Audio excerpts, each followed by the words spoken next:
brutal cold, crushing snow, and deadly winds.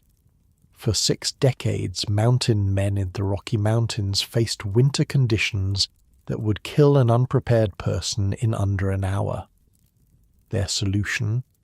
Brilliantly designed shelter systems built entirely from wilderness materials that could maintain survivable temperatures through month-long blizzards.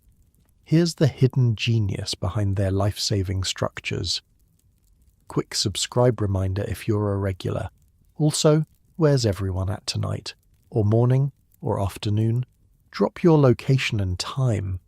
Got comments from Seattle to Stockholm last time. The time zone thing never stops being weird to me. Okay, tonight it's the Rocky Mountain winter. But wait, are you comfortable? Like actually comfortable? Pillows good? Blanket situation handled? Perfect. Trust me on this one.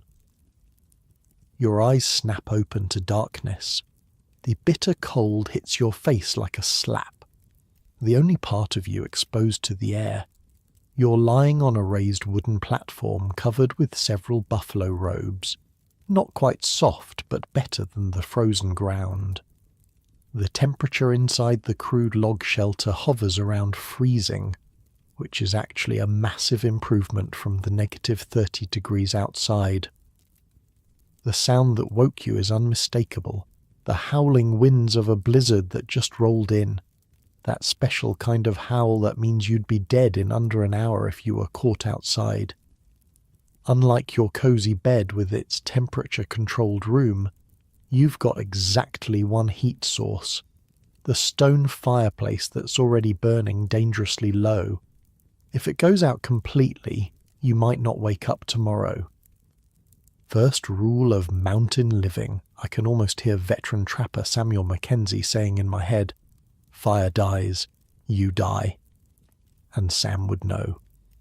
By 1837, he'd survived 17 Rocky Mountain winters, outlasting hundreds of other trappers who made just one critical mistake. That's the thing about mountain life in the 1820s to 1880s. There were no second chances, no rescue teams, no emergency services, just you, your knowledge, and whatever you could build with your hands. So congratulations, you're a mountain man in the dead of winter, and your very first task of the day is making sure you don't freeze to death before breakfast. The shelter you're in isn't some thrown-together lean-to. It's a carefully engineered survival system. Hold up. Let me paint you a picture of what these places actually looked like. Most people imagine some kind of rustic cabin with a cute chimney and maybe a rocking chair on the porch. The reality? Way more sophisticated and way less comfortable. Think of it as a wilderness life support machine made of logs, stones, and animal hides. You calling this sophisticated, you might be thinking, looking at the rough-hewn log walls and dirt floor? But that's where you'd be wrong. These shelters were marvels of engineering, especially considering they were built with nothing but axes, knives, and pure survival knowledge. The fire in the stone fireplace isn't just for comfort, it's your life support system. Without it, the temperature inside would quickly match the Arctic nightmare outside.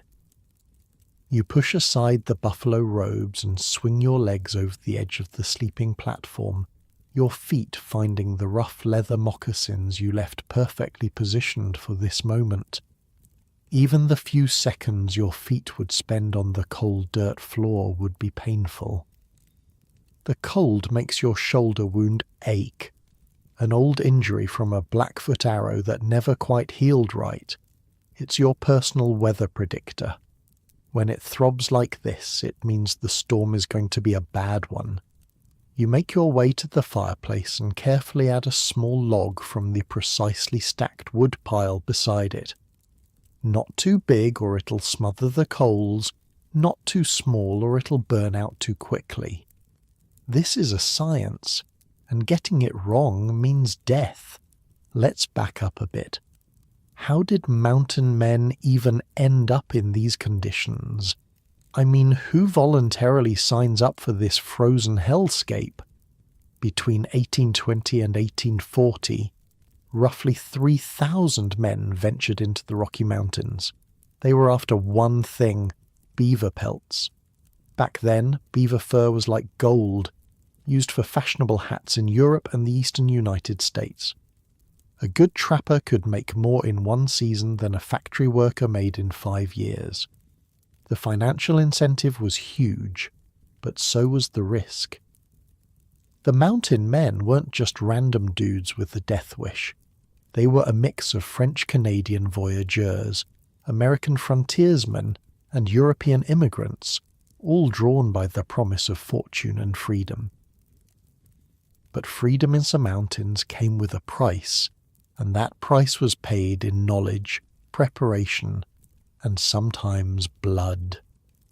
You know what separates the dead trappers from the living ones? Old Sam would say, poking at the fire with a stick. It ain't luck, it's knowing where to build. And he's right. In fact, this is wild. The entire foundation of survival wasn't about how tough you were or how many guns you had. It was about real estate. Location, location, location. The difference between life and death began with choosing the right spot to build your shelter.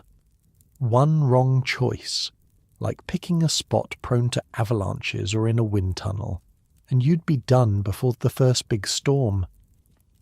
I can't stress this enough. Site selection was literally the most critical decision in mountain shelter construction. These guys weren't just looking for pretty views, they were reading the landscape like a survival manual. What were they looking for? First, natural wind protection. The ideal spot would be on the southeast side of a hill, protected from the prevailing northwest winter winds. Mountain men positioned shelters behind rock formations, dense tree groves, or natural terrain features that could deflect the wind. Wind will kill you faster than cold, Sam would say. Cold takes hours. Wind takes minutes. Wind protection wasn't just about comfort. It could reduce heating requirements by up to 60% while preventing structural damage. That's the difference between having enough firewood for the winter and freezing to death in January when your supplies run out. A cracking sound from outside makes you freeze. Something or someone is moving around near your shelter. Your Kentucky long rifle is propped in the corner, but you don't reach for it yet. Better to listen first. The sound comes again. Just a tree branch breaking under the weight of snow. The tension releases from your shoulders, but only slightly. Living in the mountains means constant vigilance. The next consideration after wind protection was avoiding areas prone to avalanches, flooding, or excessive snow accumulation. You'd be shocked at how many trappers died not from cold or starvation, but from being buried alive in their shelters by avalanches or crushed under collapsed roofs from snow loads. Terrain analysis required understanding how topography affected wind patterns, snow accumulation, and drainage. Mountain men studied slope angles that could trigger avalanches and identified wind channels that created dangerous downdrafts. They recognized terrain features that provided natural protection from prevailing storm patterns. They avoided valley bottoms where cold air settled and ridge tops where wind exposure was extreme. The ideal site offered southern exposure for maximum solar heating, protection from prevailing winds, and access to water sources that wouldn't freeze completely during winter months.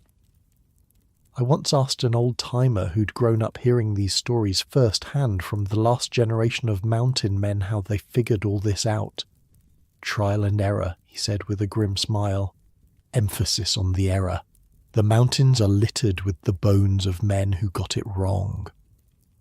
And that's the thing. There was no wilderness survival guidebook. This knowledge was earned through generations of mistakes, near misses, and watching what happened to the less fortunate. The successful mountain men were those who learned from others' fatal errors. You add another small log to the fire, watching as the flames catch and grow. The dancing light illuminates the inside of your shelter, casting long shadows on the walls. Outside, the wind screams past, occasionally finding a tiny gap in your chinking and sending a knife-like draft cutting through the warm air. Drainage and foundation preparation were next on the priority list. Mountain men selected sites with natural drainage and cleared organic matter that could retain moisture. They created foundation systems that elevated living areas above ground moisture while providing stable support for heavy log construction. Get your floor wet in winter, you might as well dig your own grave, old Sam would say. Proper drainage prevented ice formation that could destabilize foundations and eliminated moisture problems that could create unhealthy living conditions. A wet floor meant wet clothing, wet bedding, and eventually hypothermia. The fire is catching nicely now, and you can feel the heat beginning to push back against the cold. Your fingers, stiff and painful moments ago, start to regain sensation. You flex them carefully, knowing that too much heat too quickly can be almost as painful as the cold. The next critical element was snow load calculations. Yeah, actual engineering calculations, but done through empirical knowledge gained through years of observing how different construction techniques performed under extreme conditions. Mountain men understood that roofs needed to support snow loads of up to 100 pounds per square foot, while maintaining structural integrity during wind events that could create uneven loading patterns. They designed roof angles that promoted snow shedding while maintaining structural strength under maximum loading conditions. Imagine that. No calculators, no structural engineering degree. Just knowledge passed down and refined through observation and sometimes deadly consequences. You hear a voice in your head, something your mentor told you years ago when you first came to the mountains as a greenhorn. Build your roof too flat. Snow piles up. Build it too steep. Wind tears it off. There's a sweet spot in between, and you better find it before the first storm. Structural engineering principles were applied using traditional knowledge that had been tested through generations of mountain survival. Mountain men didn't call it engineering, but that's exactly what it was. Log selection focused on species that provided maximum strength-to-weight ratios, proper seasoning that prevented cracking and settling, and construction techniques that created interlocking joints capable of withstanding extreme temperature cycling and structural loads. They preferred lodgepole pine and Douglas fir for their strength characteristics and resistance to temperature-related movement. Not just any tree would do. Green wood would shrink as it dried, creating gaps in the walls. Wood that was too dry might be brittle and crack. Each log was selected with purpose. "You know what most new fellows get wrong?" Sam once asked me on us, not waiting for an answer. "They think any log'll do, but choosing the wrong wood is like choosing the wrong horse. It'll let you down when you need it most." Now, the foundation systems. Mountain men built foundations using stone and timber construction that created stable, well-drained bases for log structures. They elevated living areas above snow level, provided thermal breaks that prevented ground heat loss, and created stable platforms that could support heavy log walls without settling or shifting during freeze-thaw cycles. Stone foundations were carefully fitted without mortar, allowing for thermal movement while maintaining structural stability. This was crucial because the extreme temperature variations in some mountains would cause rigid structures to crack and fail. This is the part that always gets me. These guys understood the concept of thermal expansion and contraction centuries before many formal engineers incorporated it into building codes. They knew that a structure that couldn't flex with temperature changes would eventually tear itself apart. The blizzard outside intensifies, the wind howling like a pack of wolves. You're grateful for the solid walls surrounding you, for the knowledge that went into selecting each log, each stone. Your life depends on decisions made months ago, when the weather was fair and winter seemed distant.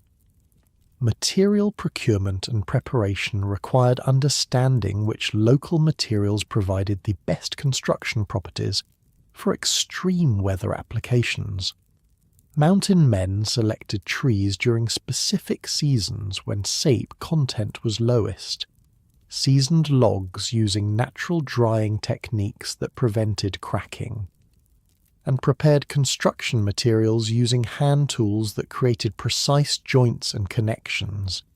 Basically, there was a right time of year to cut trees, a right way to dry them, and a right way to shape them.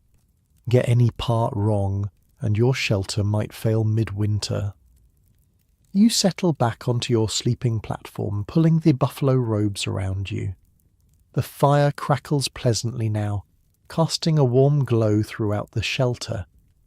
Outside, the blizzard rages, but in here, you're safe. For now.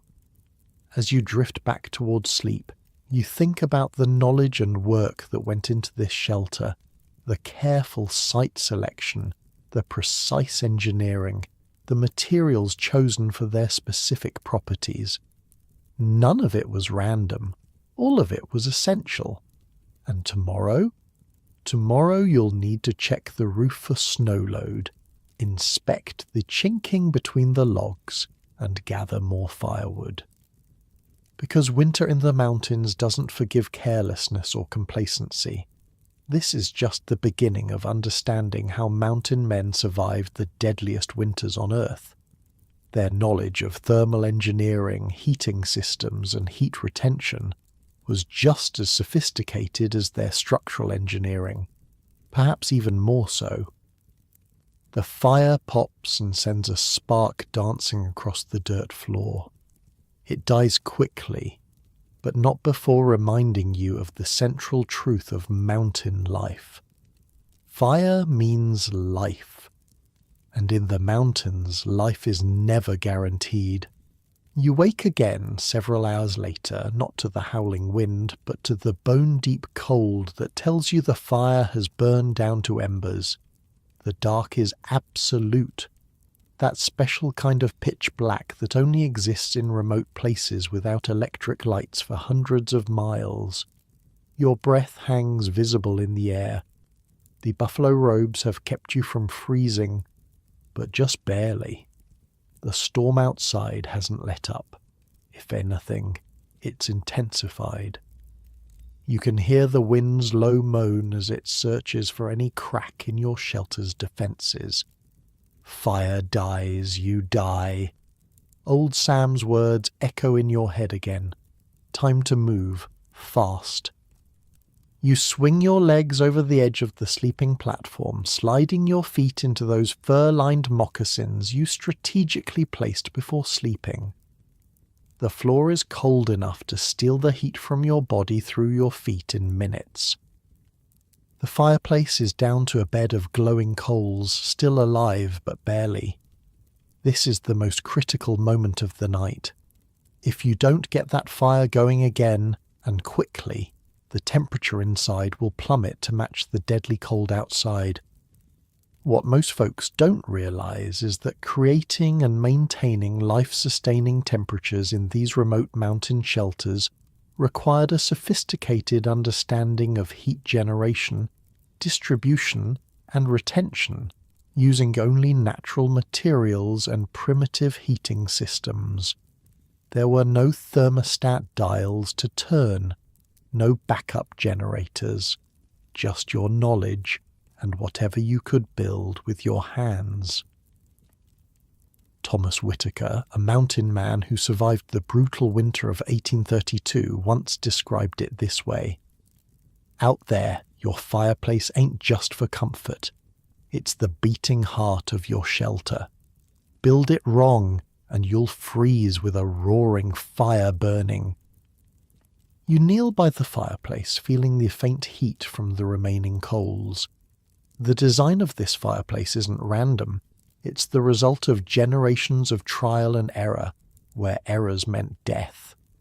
Fireplace construction was the heart of mountain shelter heating systems. But these weren't the decorative, smoke-belching fireplaces you might find in some modern cabins. Mountain men built fireplaces using local stone carefully selected for its ability to withstand extreme temperature cycling without cracking.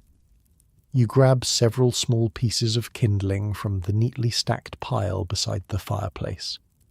Not random sticks. These are specifically prepared and sorted by size to create the perfect progression from spark to flame. You arrange them carefully over the coals, creating tiny air spaces between each piece. Proper fireplace design included combustion chambers sized for efficient burning, chimney systems that created proper draft while preventing heat loss, and thermal mass systems that stored heat during active burning and released it slowly over extended periods.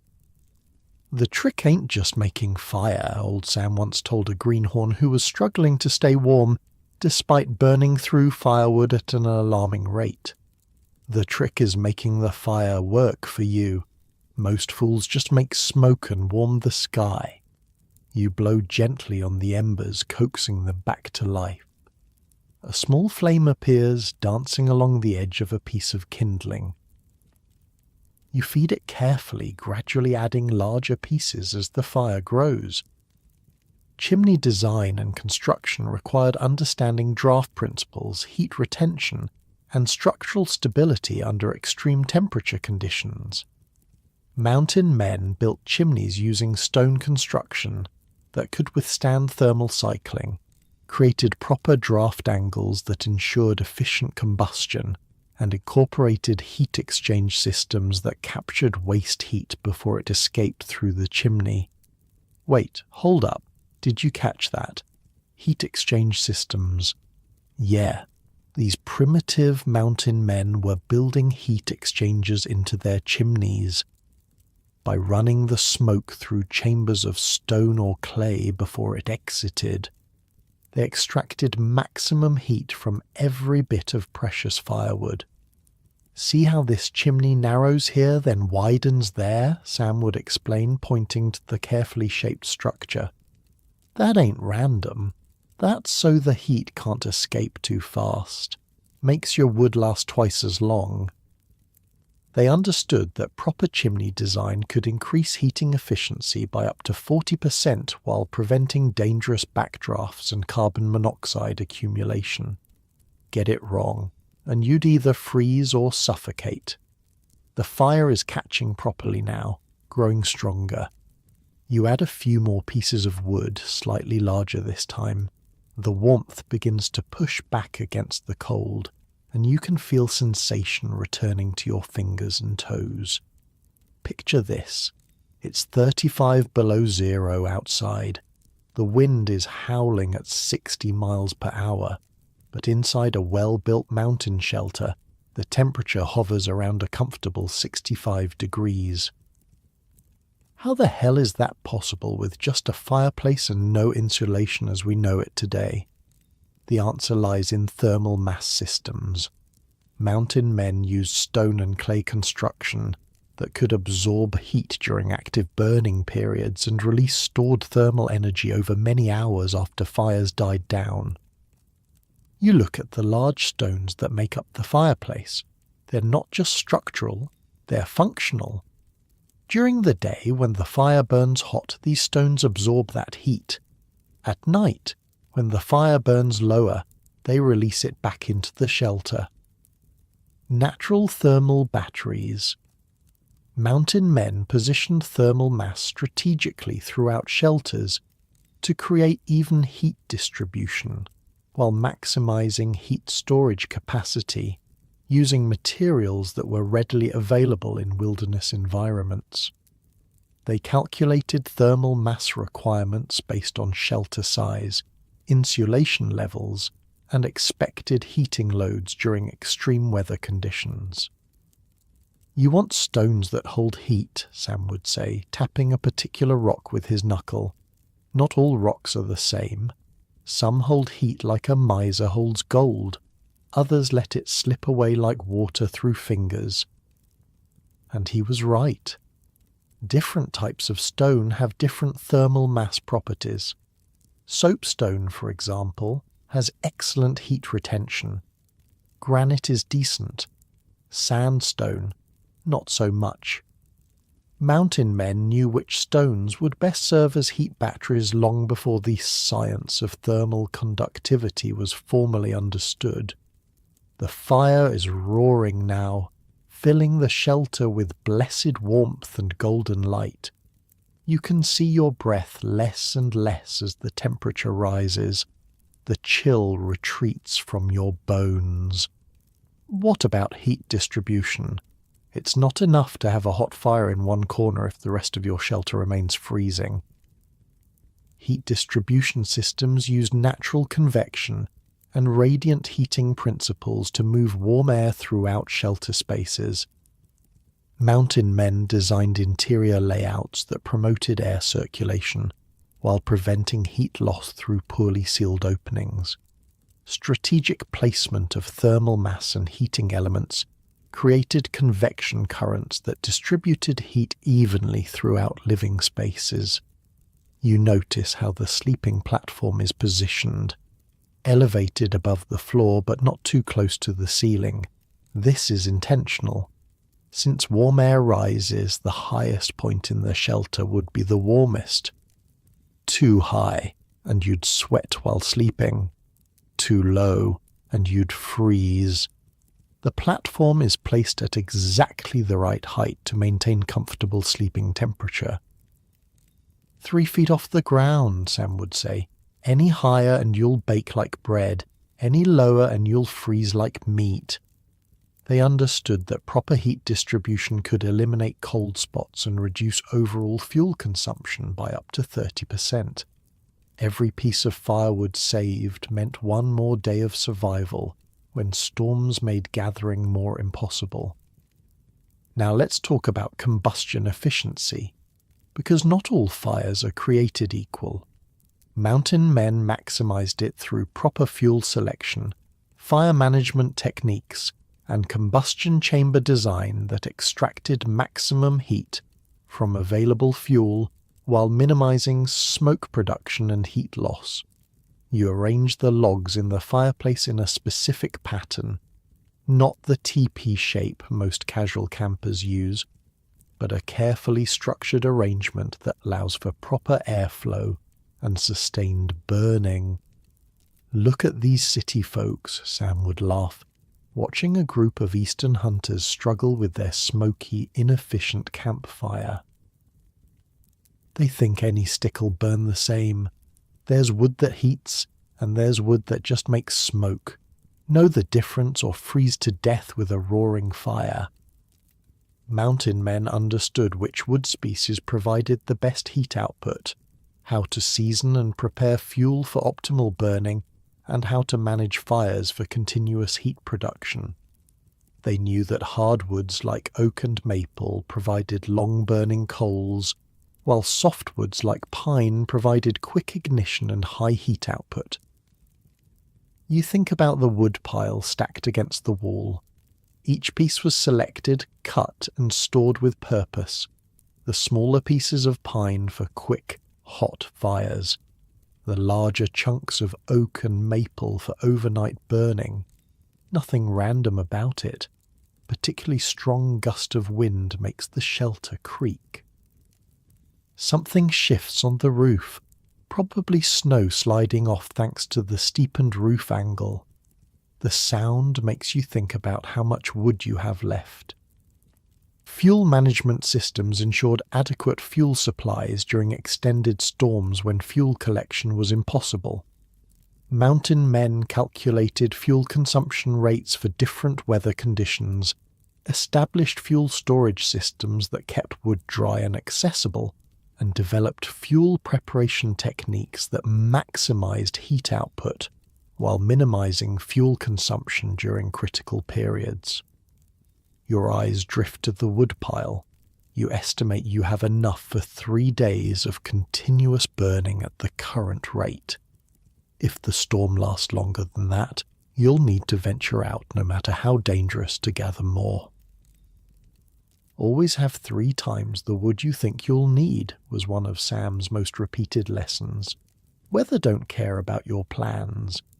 Mountain men typically stored enough seasoned wood to last through month-long storms with emergency reserves for extended weather events.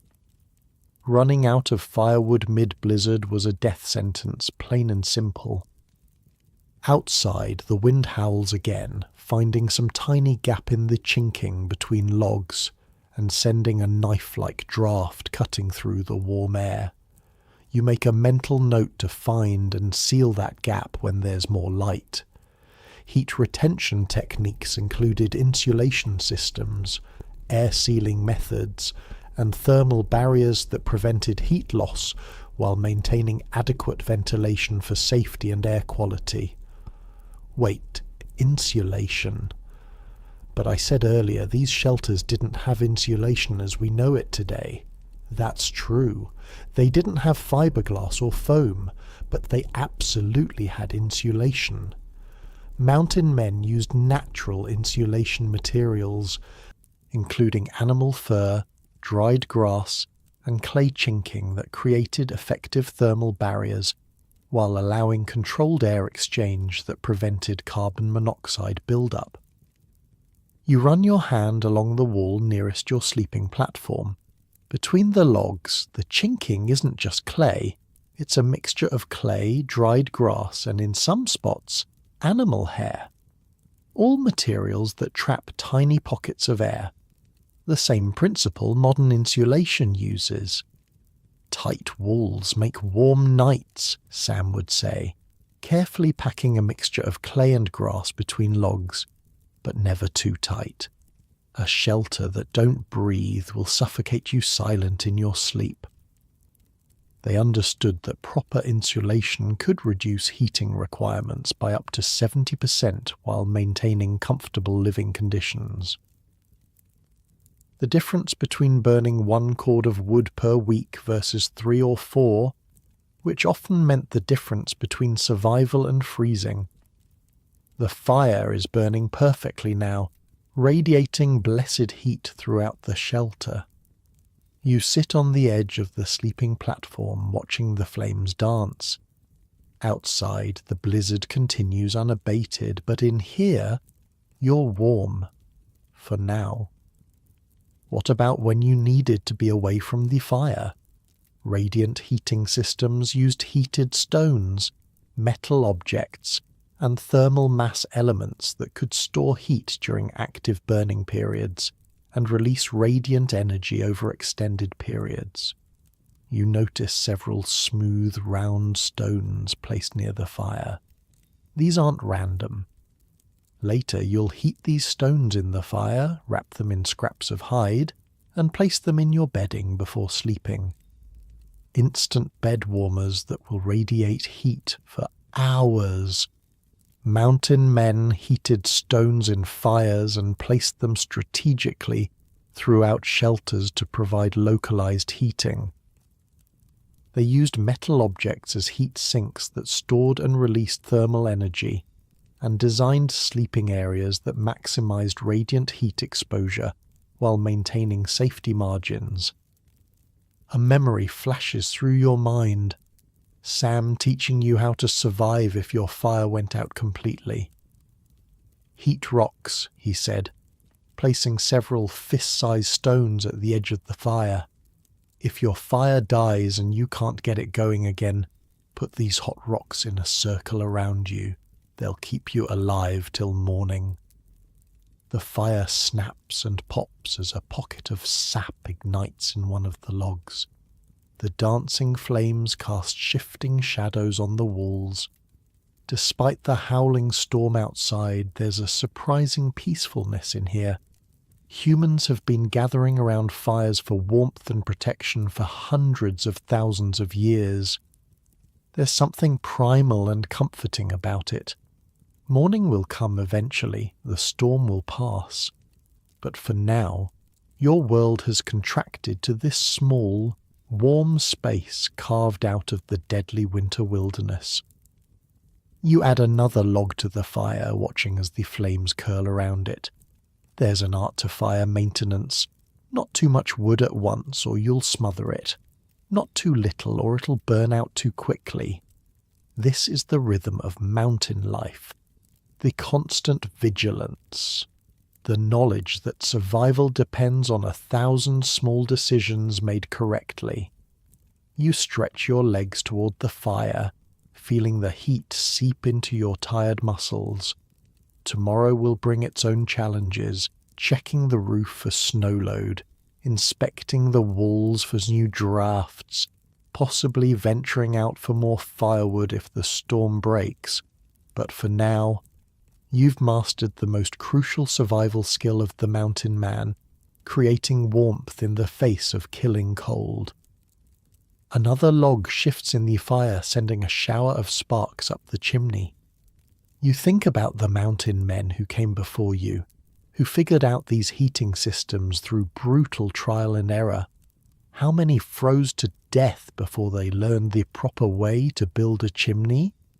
How many suffocated from carbon monoxide before they understood the importance of ventilation? We stand on the frozen corpses of those who got it wrong, Sam would say grimly, whenever he taught a new survival technique. Not the most cheerful teaching method, but it drove the point home. The heat from the fire has made you drowsy again.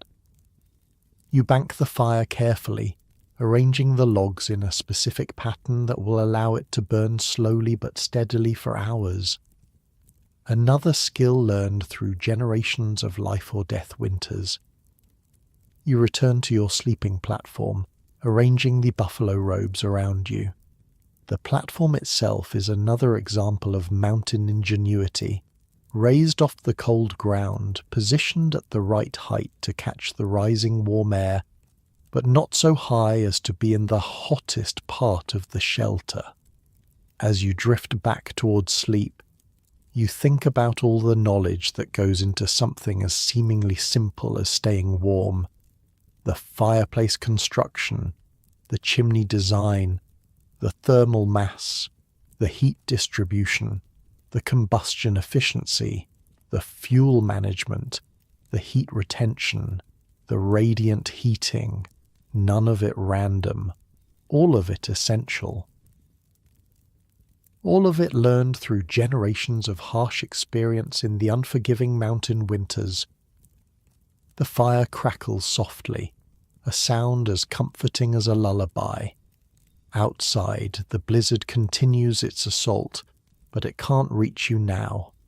You've mastered the art of creating warmth in one of the coldest places on Earth, using nothing but the materials nature provides, and the knowledge passed down by those who survived before you. This knowledge wasn't just comfort, it was life itself.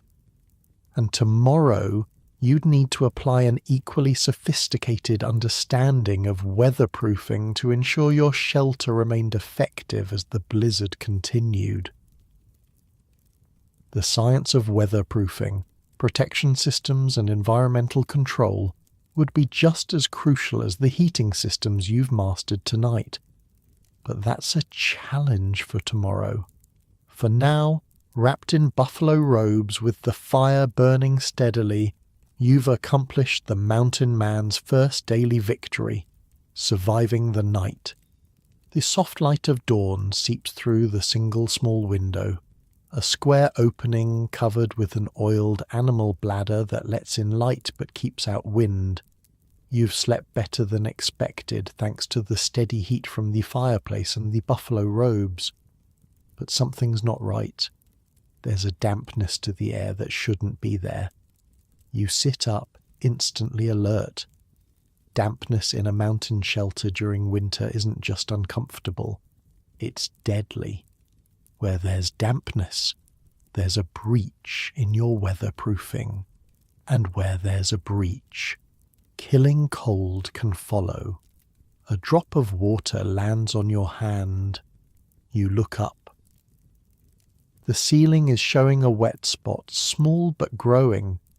The snow on the roof is melting from the heat of your fire, finding some tiny gap in your roof and seeping through.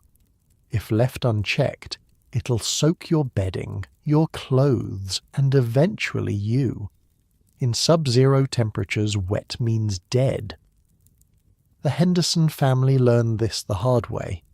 During their first Rocky Mountain winter of 1842, ice formed inside their poorly sealed cabin near what's now Colorado Springs. Despite maintaining a constant fire, they nearly died from hypothermia. The father, Jonathan Henderson, described it in his journal. "We burned every stick of wood we had, and still the cold penetrated like a knife. The moisture from our breath froze on the inside walls. We huddled together, shivering, watching ice form on our blankets." 3 years later, that same family's shelter remained completely dry and comfortable, even during the worst blizzards. What changed? They mastered the science of weatherproofing. You swing your legs over the edge of the sleeping platform and grab a buckskin shirt, pulling it over your head. The fire needs tending first, survival priority 1. But that leak will need fixing before it gets worse. Creating weatherproof barriers that could exclude wind, moisture, and cold while maintaining structural integrity required sophisticated understanding of materials science and environmental protection systems. This wasn't just about comfort, it was about survival. You stoke the fire, adding more wood. The flames rise, pushing back the morning chill. Now for that leak. You grab a small wooden ladder leaning against one wall and position it under the damp spot. Climbing up, you can see where the problem is. A small section of the roof covering has worked loose, allowing melting snow to seep through. Wall construction and chinking systems created weatherproof barriers that excluded wind and moisture while maintaining structural strength. Mountain men used log construction techniques that created tight-fitting joints, chinking materials that sealed gaps without compromising structural flexibility, and weatherproofing treatments that protected wood from moisture damage while maintaining breathability that prevented condensation problems. "You know what kills most greenhorns their first winter?" Sam asked you once. "Not cold, not Indians, not even wolves. It's the gaps between their logs. Tiny little spaces they never noticed in summer that turn into deadly wind tunnels come January. You reach up and touch the wet spot. The water is cold against your fingers. Outside, the blizzard has calmed somewhat, but snow is still falling heavily. The temperature might be around 10 below zero, warm by Rocky Mountain winter standards. Looking at the roof construction from inside, you can appreciate the care that went into it. Split logs overlapping like shingles, with moss and clay packed between them for insulation and waterproofing. Normally it would shed water and snow perfectly, but something's shifted. Log preparation and fitting techniques created tight joints that minimized air infiltration and heat loss. Mountain men selected logs with consistent diameters, shaped joining surfaces using hand tools that created precise fits. and used traditional joinery methods that created interlocking connections capable of withstanding structural movement during temperature cycling. You remember helping build this shelter last summer, the care taken in selecting each log, stripping the bark, shaping the joints. Nothing was random. See how these logs fit together? Sam demonstrated, showing you how to notch the ends. That ain't just for looks. Each log sits tight against the one below it. Less gaps means less chinking. Less chinking means fewer leaks. He was right. Proper log fitting could reduce air infiltration by up to 80% while maintaining structural integrity under extreme loading conditions. Every percent mattered when the temperature dropped to 40 below.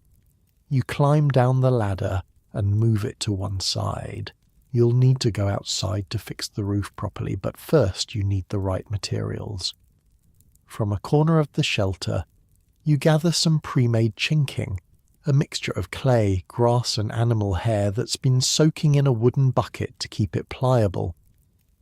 Chinking materials and application methods sealed gaps between logs using natural materials that provided weatherproofing while allowing controlled thermal movement. Mountain men used clay-based chinking compounds mixed with organic fibers that created flexible seals, applied chinking in multiple layers that provided redundant weatherproofing, and maintained chinking systems through regular inspection and repair that ensured continued effectiveness. Good chinking's like good stitching, Sam told you once watching you repair a seam in your buckskin shirt. Too loose, stuff gets through. Too tight, it tears when stretched. Gotta be just right. They knew that proper chinking was essential for maintaining interior temperatures and preventing moisture infiltration. A well-chinked wall could mean the difference between a comfortable winter and a fatal one. You pull on your heaviest coat, wrap a woolen scarf around your face, and put on thick mittens. Going outside in a blizzard, even briefly, requires proper protection. You grab a wooden shovel and a small bag of repair materials. Taking a deep breath, you open the door, a thick wooden slab hung on leather hinges.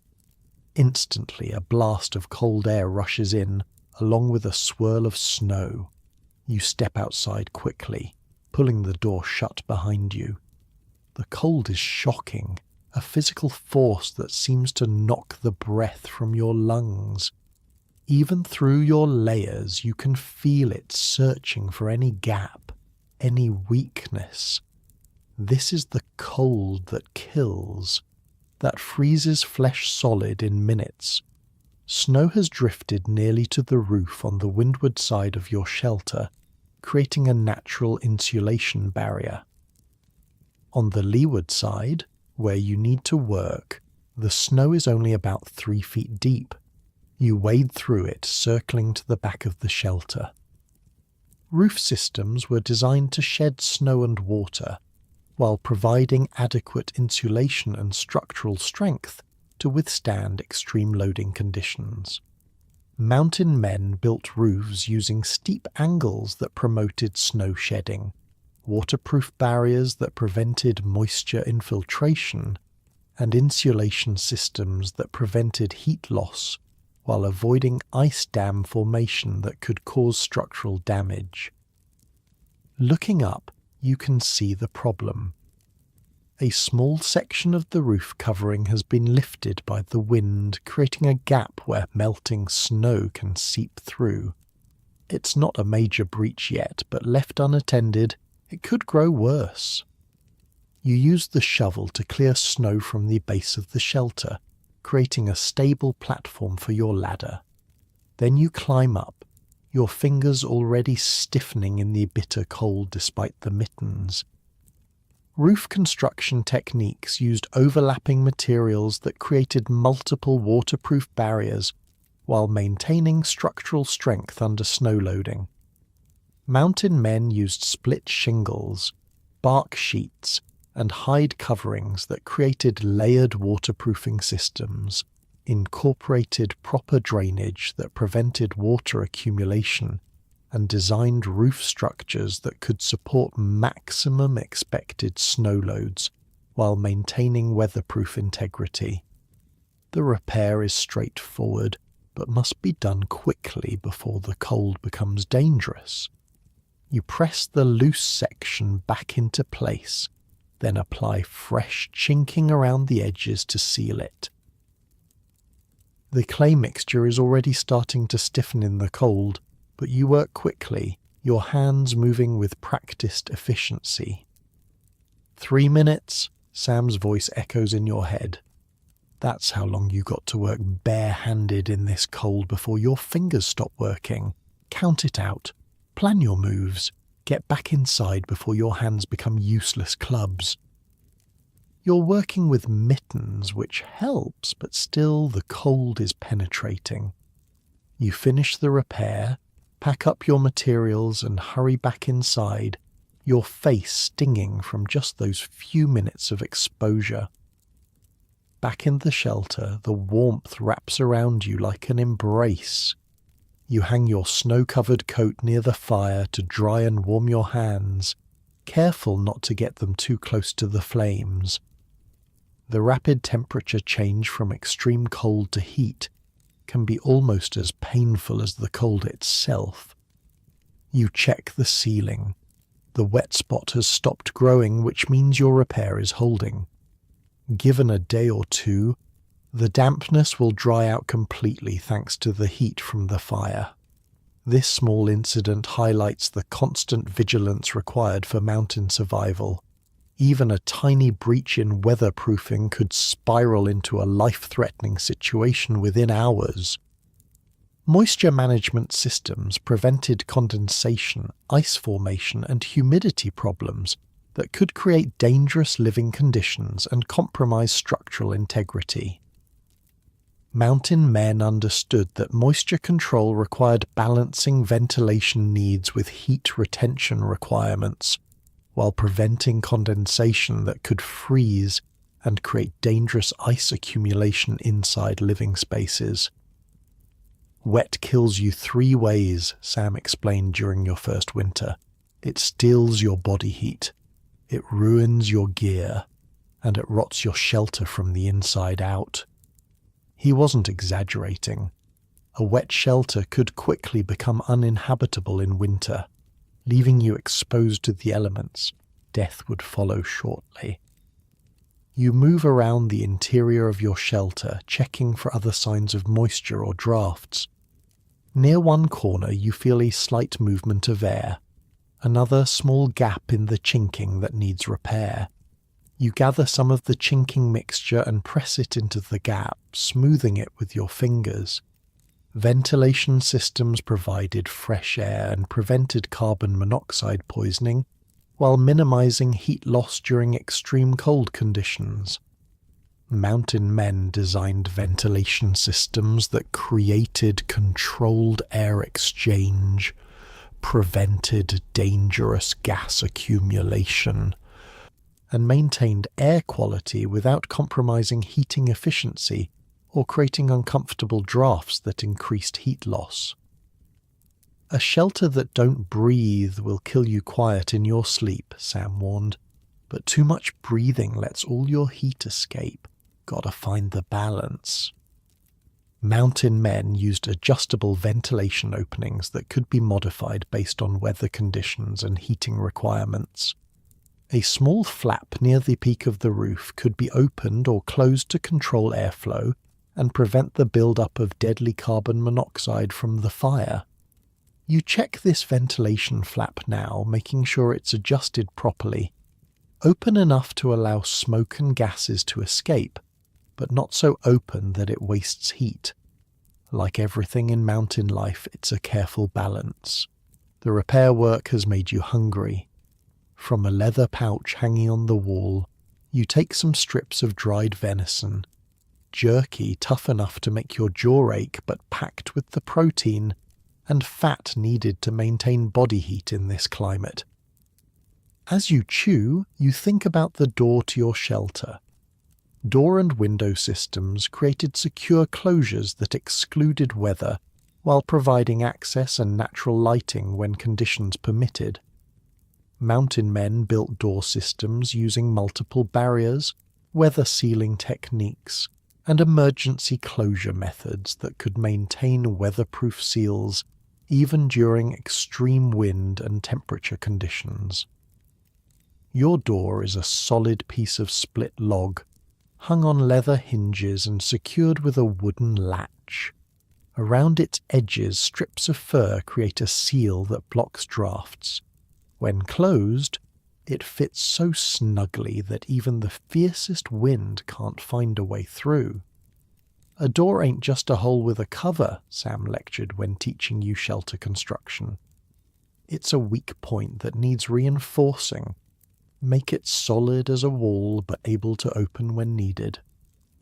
Mountain men used thick wooden doors with multiple sealing layers, created airlocks that prevented heat loss during entry and exit, and designed emergency closure systems that could seal openings during extreme weather events. Some larger settlements even had primitive mud rooms, small entry chambers between the outside door and the main living space. This created an airlock that prevented the rush of cold air from entering the main shelter when the outer door was opened. Your shelter is too small for such luxuries, but the principle is the same. Minimize heat loss through necessary openings. The small window, covered with that translucent animal bladder, lets in enough light to see by without creating a significant heat loss point. Some mountain men used mica sheets when available, which were more durable but harder to come by. Weatherproofing maintenance included regular inspection, preventive repairs, and seasonal preparation that maintained shelter effectiveness throughout extended winter periods. Mountain men developed maintenance schedules that addressed common failure points, repair techniques that could be performed during severe weather, and preventive measures that avoided weatherproofing failures during critical survival periods. An hour of maintenance in good weather saves a day of misery in bad, was another of Sam's frequent sayings. The old mountain man had a quote for everything, it seemed, but each one encapsulated vital survival wisdom. You finish your jerky and take a drink of cold water from a wooden cup. The morning routine of inspection and repair complete, you can now focus on other tasks. The blizzard is still blowing outside, which means gathering more firewood isn't an option yet. Instead, you'll use the time to maintain your gear, another critical survival task. From under your sleeping platform, you pull out a pair of snowshoes that need repairs. The babiche, the rawhide webbing, has stretched in places and needs tightening. Without properly functioning snowshoes, traveling through deep snow would be nearly impossible, limiting your ability to hunt, trap, or gather firewood once the storm passes. As you work on the snowshoes, the shelter grows warmer with the strengthening fire. You remove your heavy wool shirt, working in just your buckskin undershirt. Despite the raging storm and sub-zero temperatures outside, the interior of your shelter is now a comfortable 65 degrees, a testament to the effectiveness of the heating and weatherproofing systems working in concert. This comfort isn't luxury, it's survival. The ability to dry clothing, maintain dexterity in your hands, and allow minor injuries to heal all depended on creating and maintaining a habitable microclimate within your shelter. The snowshoe repairs are meticulous work, requiring focused attention and nimble fingers. You heat a bone awl in the fire, using it to punch holes in the rawhide for new lacing. The smell of heating bone mixes with the wood smoke, creating that distinctive odor of a mountain man's winter shelter. Outside, the wind's howl has diminished somewhat. The storm might be starting to break. Through the small window you can see that the snowfall has lightened, though it's still coming down steadily. You finish the snowshoe repairs and set them aside to let the rawhide dry properly. Next, you check your hunting rifle, cleaning it meticulously. In the damp air of the shelter, metal rusts quickly. A malfunctioning rifle could mean starvation once your food stores run out.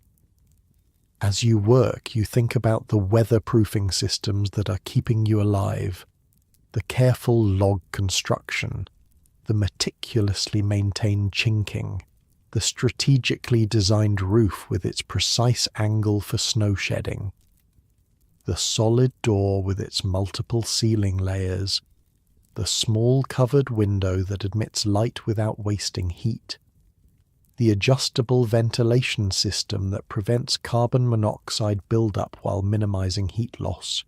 None of it random, all of it essential, all of it the product of generations of hard-won knowledge passed down from one mountain man to another, often at the cost of many lives.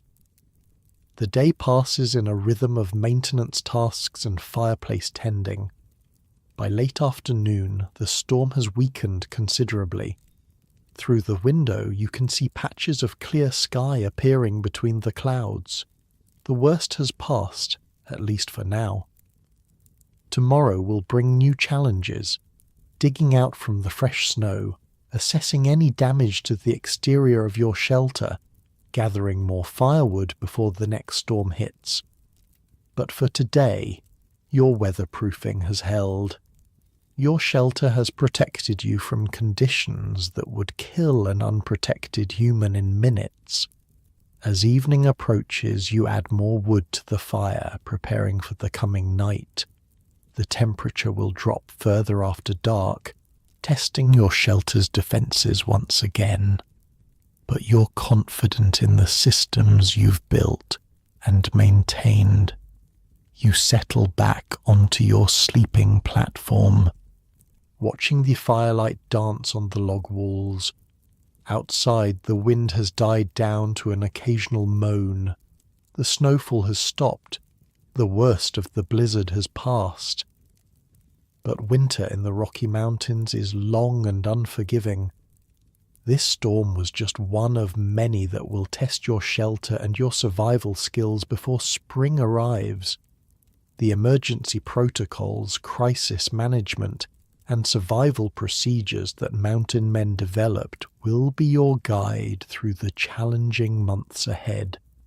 You close your eyes, listening to the crackle of the fire. Tomorrow will bring its own challenges. But for now, your weatherproofing has held, your heating system is functioning, and you've survived another day in one of the harshest environments on Earth. The maintenance of your shelter's weatherproofing wasn't just a one-time task, but an ongoing process that required constant vigilance and immediate attention to even the smallest issues. In the mountains, a small problem ignored could quickly become a fatal one.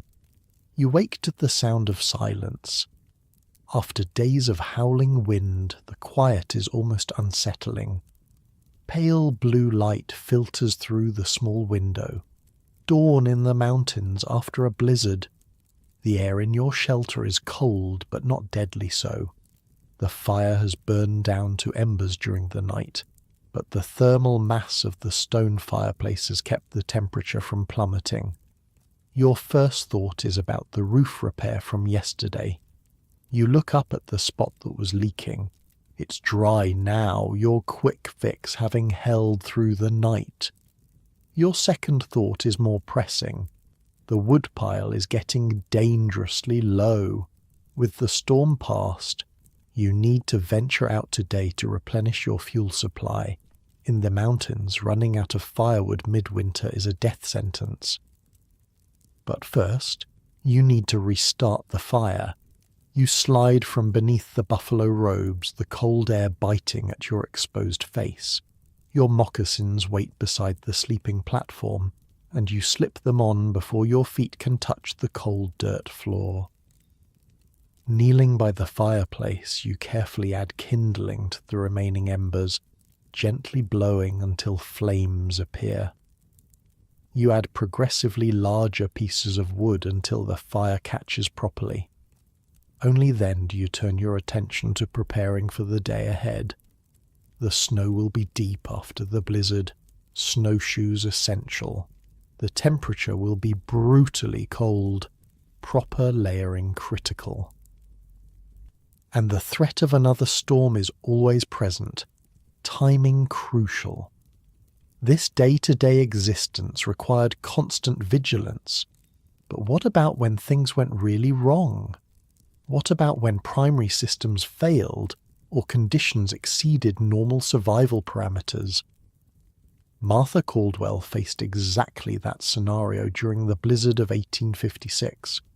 When their chimney collapsed under snow load and their primary heating system failed, she implemented backup heating procedures, emergency ventilation protocols, and survival techniques that kept her family alive for 6 days until the storm passed and repairs could be made.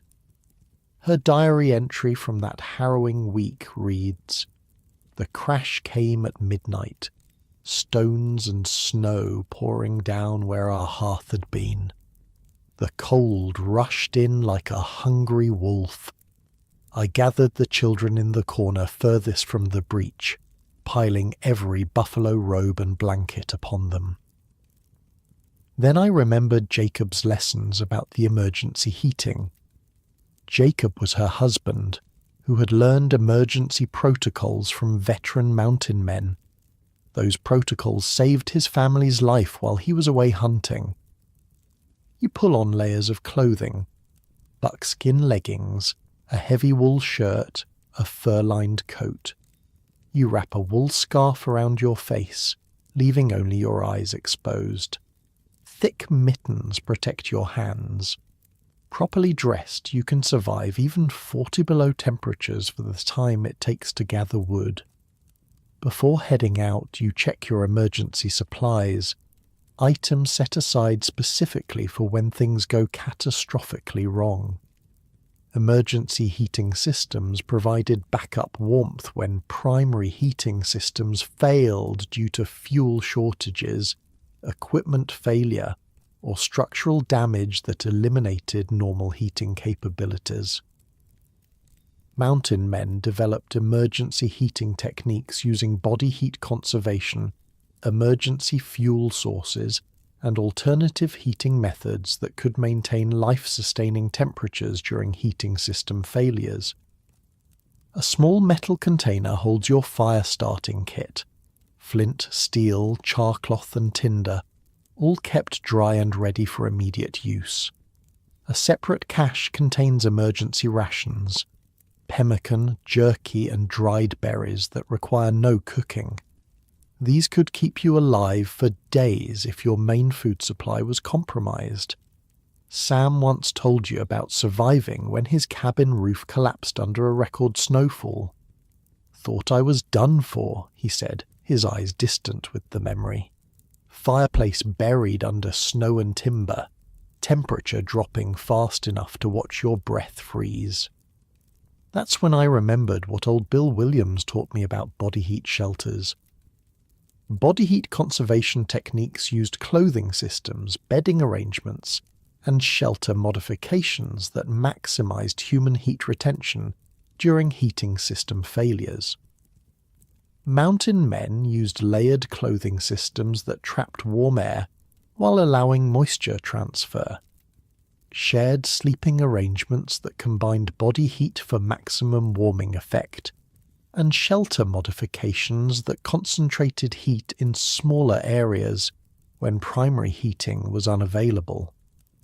"Cleared the smallest corner I could," Sam continued, "used the fallen timbers to make a tiny shelter within the shelter, hung blankets to make the space smaller still. Pulled on every stitch of clothing I owned. Then I just sat there, huddled in that little cocoon waiting out the storm. Body puts out heat, small space keeps it close. Survived 3 days like that until I could dig out and make repairs.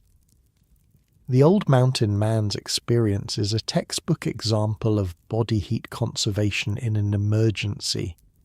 He understood that proper body heat conservation could sustain life for extended periods when other heating sources were unavailable. You open the door and step outside. The cold hits like a physical blow, instantly numbing any exposed skin. The snow has drifted nearly to the roof in places, transformed by wind into sculptural shapes. The sky above is clear and painfully blue, the sun glittering off the snow with blinding intensity. First, you need to clear a path from your door. You grab the wooden snow shovel hanging beside the entrance and begin to dig. The snow is deep but powdery, making the work less strenuous than it could be. Still, in this cold, any exertion makes you sweat. A dangerous situation. You pace yourself, taking breaks to prevent overheating. With a path cleared, you strap on your freshly repaired snowshoes and head toward a stand of trees about 100 yards from your shelter. These will provide the firewood you need, but you must select carefully. Dead standing timber is best. Already seasoned, but not yet rotted. Green wood burns poorly and produces excessive smoke. Wood that's been on the ground too long absorbs moisture and becomes difficult to light. Emergency fuel procurement and preparation techniques provided alternative fuel sources when primary fuel supplies were exhausted or inaccessible due to severe weather conditions. Mountain men knew how to locate and prepare emergency fuel sources, including deadfall wood, bark, and organic materials that could provide heat during fuel shortages. As you gather fallen branches and cut smaller dead trees with your axe, you remember another of Sam's stories, a time when he was trapped by an avalanche that buried his woodpile. Had to get creative, he chuckled. Started burning everything wooden that wasn't structural. Tool handles, spare snowshoe frames, even boiled pine cones for the little heat they gave off. Survived by thinking beyond regular firewood. Mountain men developed fuel preparation techniques that could be performed inside shelters during severe weather and understood which materials provided the best heat output under emergency conditions. When standard fuel wasn't available, they improvised with whatever would burn. You've gathered a good armload of wood, enough for a day or two. You'll need to make several more trips, but it's best not to overexert yourself in this cold. Better several small trips than one exhausting one that leaves you sweating and vulnerable to rapid heat loss. As you turn back toward your shelter, you notice something that makes you pause. Fresh tracks in the snow about 50 yards to your right. Wolf tracks, and big ones. A reminder that the cold isn't the only danger in these mountains. You hurry back to your shelter, unload the wood, and make 2 more gathering trips before deciding you have enough to last several days. The wolf tracks weigh on your mind. A hungry wolf pack in winter can be bold enough to attack a lone human.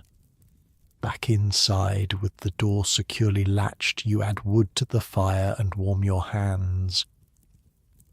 The shelter has cooled during your absence, but quickly warms again as the fire builds. You remove your outer layers, hanging them near the fire to dry any sweat that accumulated during your work. The wood-gathering expedition successful, your thoughts turn to other potential emergencies. Structural failure protocols addressed emergency procedures when shelters suffered damage from snow loads, wind damage, or other structural failures that compromise shelter integrity. Mountain men developed emergency repair techniques, temporary reinforcement methods, and backup shelter options that could provide protection when primary shelters became uninhabitable. You scan the roof and walls of your shelter, checking for any signs of stress from the recent snow load. The roof's steep angle has allowed most of the snow to slide off, preventing dangerous accumulation. The walls show no signs of bowing or cracking. Your shelter has weathered the blizzard well. But what if it hadn't? What if, like Sam's cabin or the Caldwell family's chimney, some critical part of your shelter had failed during the storm? Emergency repair techniques used materials and tools that were readily available during severe weather conditions to address structural failures that threatened shelter integrity. Mountain men developed repair methods that could be performed during storms, used emergency materials including spare logs, stones, and organic materials to reinforce damaged structures, and created temporary fixes that could maintain shelter effectiveness until permanent repairs could be made. In one corner of your shelter, you keep emergency repair supplies, extra chinking material, rawhide cordage, a small saw, and other tools that would allow you to make critical fixes even in the worst conditions. Being prepared for structural failure could mean the difference between life and death. When my roof started to go, Sam told you once, I didn't panic. Grabbed those support poles I kept for just such an occasion, braced the sagging section, packed snow on top of hides to seal the gaps. Wasn't pretty, but it kept me alive till the storm passed and I could make proper repairs. He understood that emergency repairs often meant the difference between survival and death during extended storms. The key was having both the materials and the knowledge to implement rapid solutions. But what if the damage was too severe for repairs? What if the shelter became completely uninhabitable? Backup shelter construction provided alternative protection when primary shelters became uninhabitable due to structural damage, fire, or other disasters. Mountain men knew how to construct emergency shelters using minimal materials and tools, created backup shelter sites that could be activated quickly during emergencies, and developed emergency shelter techniques that could provide life-sustaining protection, using only materials available during severe weather conditions. The most common backup was the snow cave, a survival shelter that could be created in deep snowdrifts using nothing but a knife or small shovel. Properly constructed, a snow cave could maintain an interior temperature near freezing even when outside temperatures dropped to 30 or 40 below zero. Cold, but survivable. Sam described building one when his first mountain cabin burned down in the winter of 1829. Dug into a big drift on the lee side of a hill, made an entrance tunnel that curved up into a sleeping chamber, about the size of a large dog kennel. Body heat alone brought the temperature up enough to keep from freezing to death. Lived in that snow hole for 11 days until I could build a proper shelter. Wasn't comfortable, but I'm here to tell the tale. The old mountain man's story highlights a critical aspect of mountain survival, always having a backup plan. Primary shelters might fail. Primary heating systems might become compromised. In those situations, having the knowledge to quickly implement alternatives often meant the difference between life and death.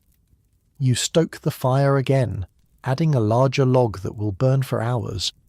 The interior of your shelter is warm now, almost comfortable, but your mind remains on emergency preparations. Emergency ventilation procedures prevented carbon monoxide poisoning and maintained air quality when normal ventilation systems became blocked or compromised during severe weather events. Mountain men understood emergency ventilation techniques that could provide fresh air without compromising heat retention, while preventing dangerous gas accumulation that could kill sleeping occupants. Carbon monoxide was a silent killer in winter shelters. Produced by fires in enclosed spaces, this odorless, colourless gas could build to lethal levels if proper ventilation wasn't maintained. Many inexperienced mountain travellers died in their sleep, poisoned by their own heating fires when snow blocked chimney outlets or ventilation gaps. Sam lost a friend that way in the winter of 1832. Found Jim still in his bedroll, looking peaceful as if he was sleeping, but the snow had drifted over his roof vent during the night. Fire burned fine, but the smoke had nowhere to go. Never woke up. After that tragedy, Sam became obsessive about ventilation, always ensuring multiple air paths existed in any shelter he built.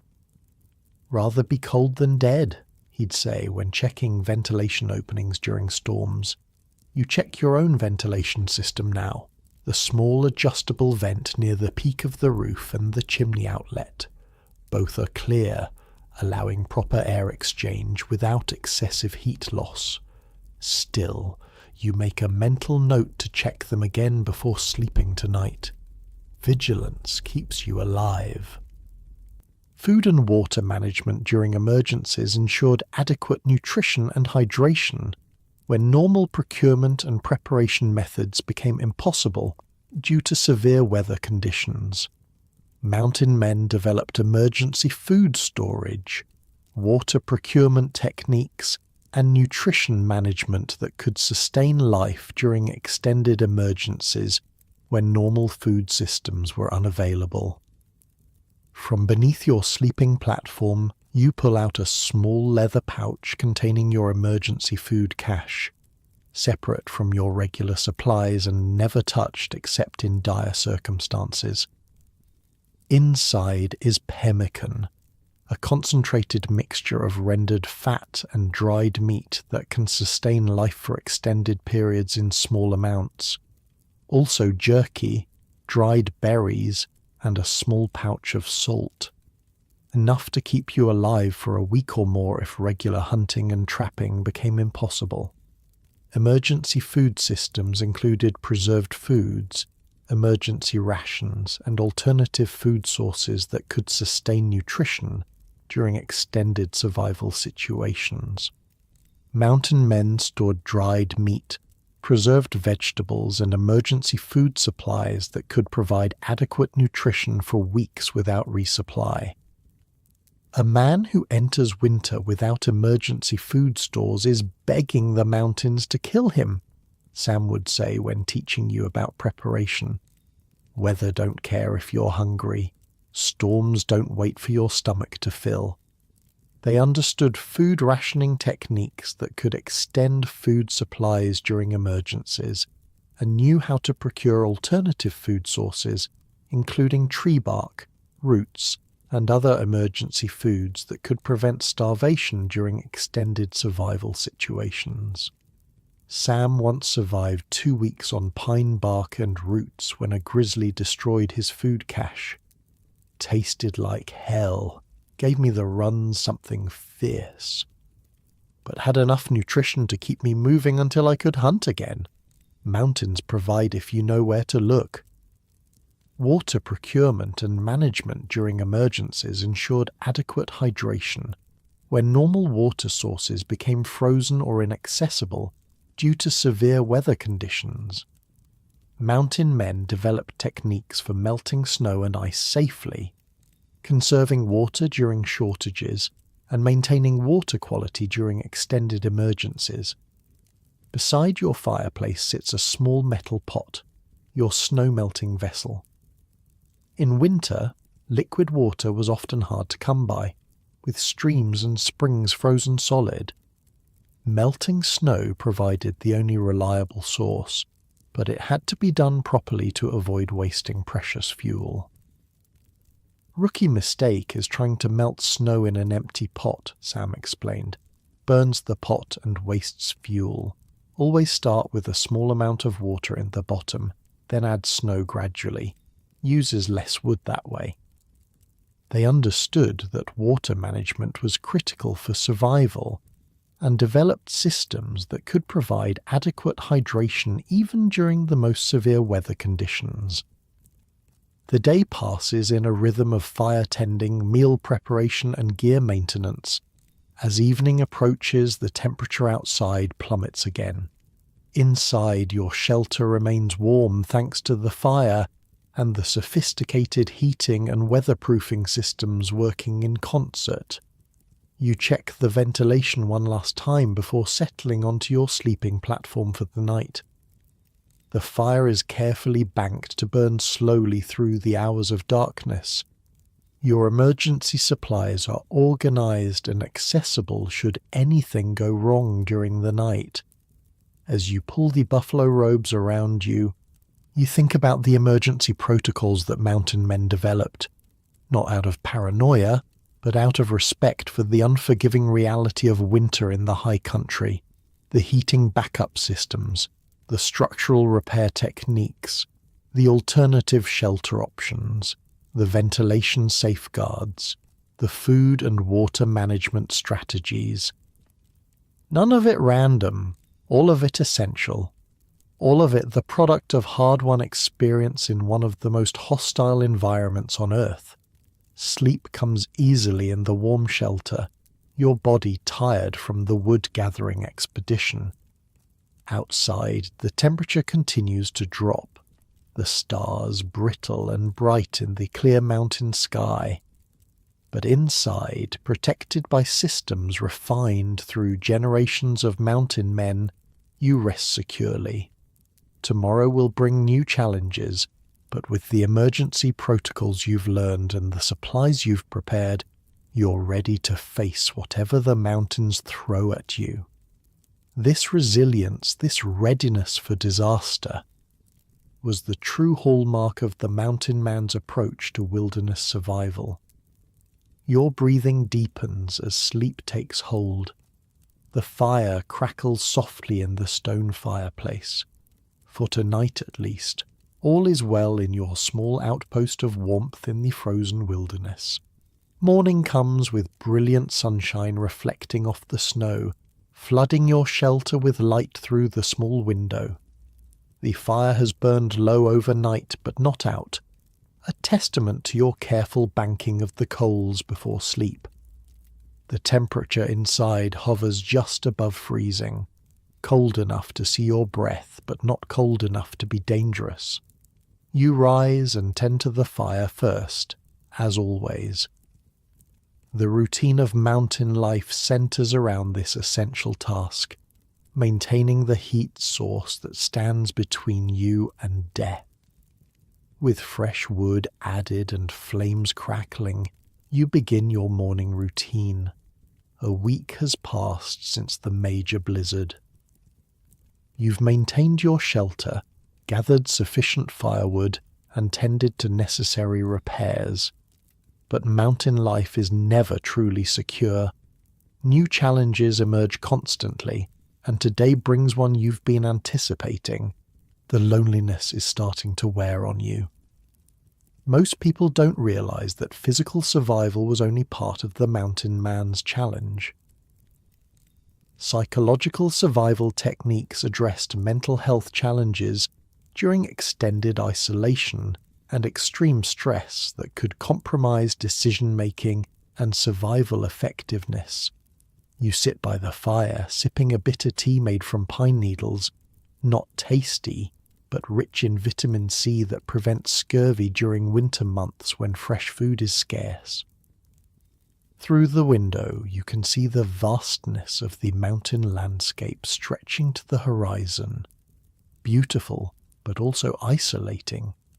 You haven't seen another human face in nearly 2 months.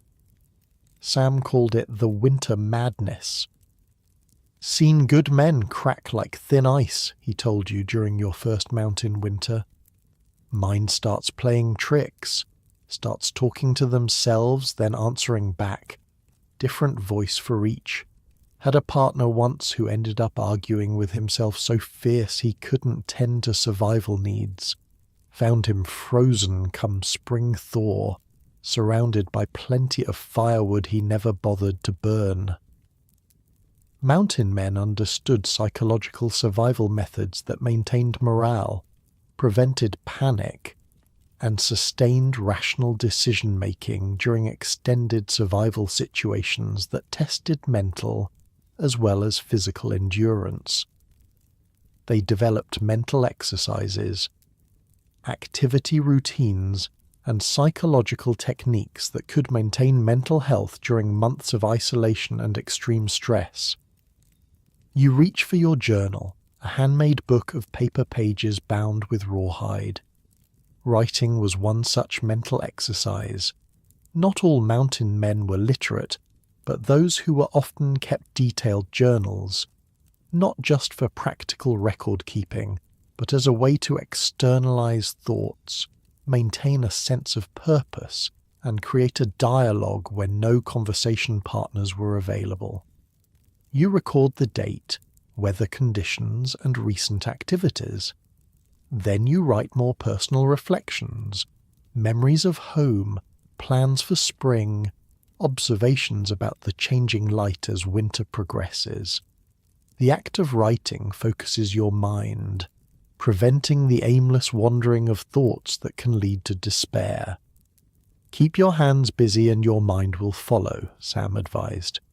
Idle hands make for crazy thoughts in the winter isolation.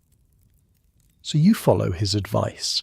After writing, you move on to carving, another common mountain man pastime that served both practical and psychological purposes. From a piece of pine, you're fashioning a new handle for your skinning knife. The work requires concentration, keeping your mind engaged on the immediate task rather than dwelling on the isolation or the dangers outside. The psychological toll of mountain winters was rarely discussed openly among the men. Showing mental weakness was as taboo as showing physical weakness. But the old-timers found ways to teach coping strategies to those who would listen. Sam's teachings come back to you as you work. Set daily goals no matter how small, maintain routines, talk out loud sometimes, even to yourself, just to hear a human voice. Find beauty in small things. Remember that spring always comes eventually. These weren't just folksy sayings, but sophisticated psychological techniques developed through generations of trial and error in extreme isolation. The mountain men who survived multiple winters were those who mastered not just physical survival, but mental resilience. The carving complete, you set aside the new knife handle to dry and cure. Next, you check your traps, another daily routine that provides both practical benefits and psychological structure. You have 3 set within 100 yards of your shelter, positioned to catch snowshoe hares that might venture out after the storm. Bundling up against the cold, you step outside. The temperature has risen somewhat with the sun, perhaps to around 0 degrees, almost balmy by winter mountain standards. The snow crunches beneath your snowshoes as you make your rounds. The first trap is empty, so is the second, but the third holds a prize, a fat snowshoe hare, its white winter coat blending almost perfectly with the snow. Fresh meat is a luxury in winter, both nutritionally and psychologically. The successful hunt lifts your spirits immediately. Back in the shelter, you skin and clean the hare with practiced efficiency. Nothing is wasted. The meat will be food, the fur will be saved for mitts or hat lining.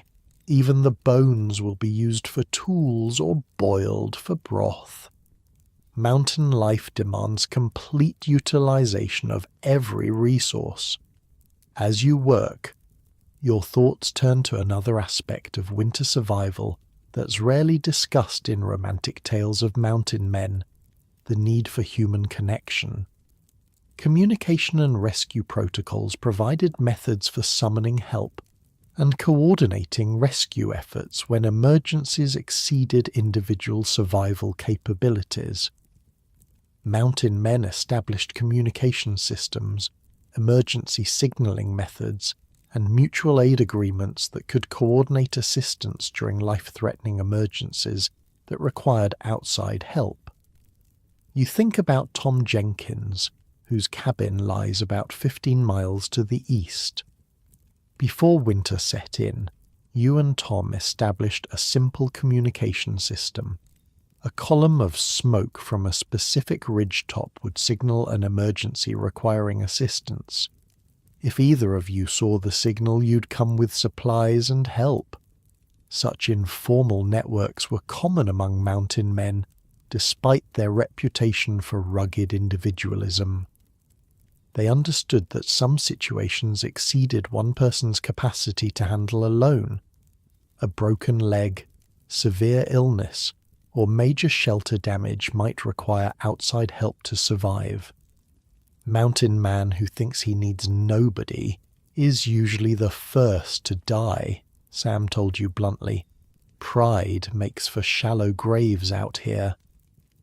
So far this winter you haven't needed to signal Tom, nor have you seen a signal from him. But the knowledge that the system exists provides psychological comfort beyond its practical value.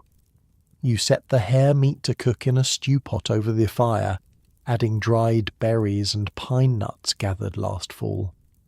The rich aroma fills the small shelter, another psychological boost that counters the monotony of winter rations. While the stew simmers, you take out your map, a hand-drawn representation of the surrounding 50 miles, showing water sources, good hunting grounds, the locations of other trappers' cabins, and potential danger areas like avalanche slopes. You study it daily, another mental exercise that maintains spatial awareness and reinforces your connection to the larger landscape beyond your immediate surroundings. On the map, you've marked several rendezvous points where scattered mountain men agreed to meet in case of emergencies, or when spring allowed easier travel.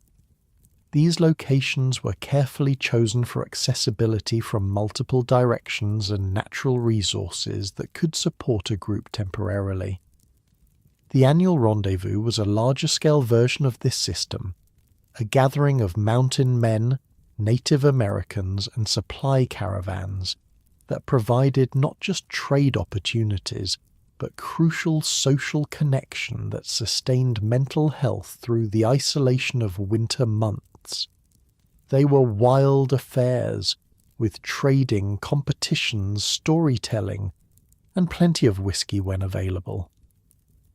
But the smaller, emergency-focused meeting points were equally important for survival. They created a safety net in a wilderness where official rescue systems didn't exist.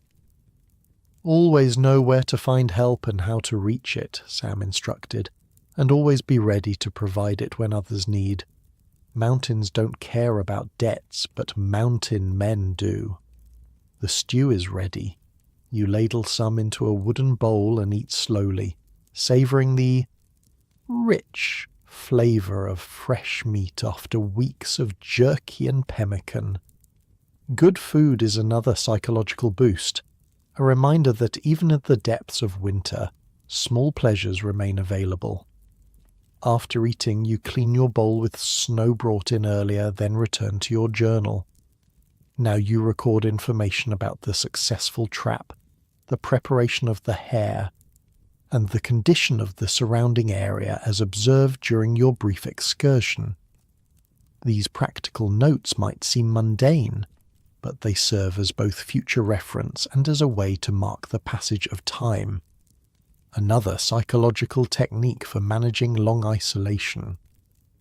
As afternoon fades toward evening, you begin your daily story cycle. Mountain men often memorized dozens of stories, poems, and songs that they would recite to themselves during winter isolation.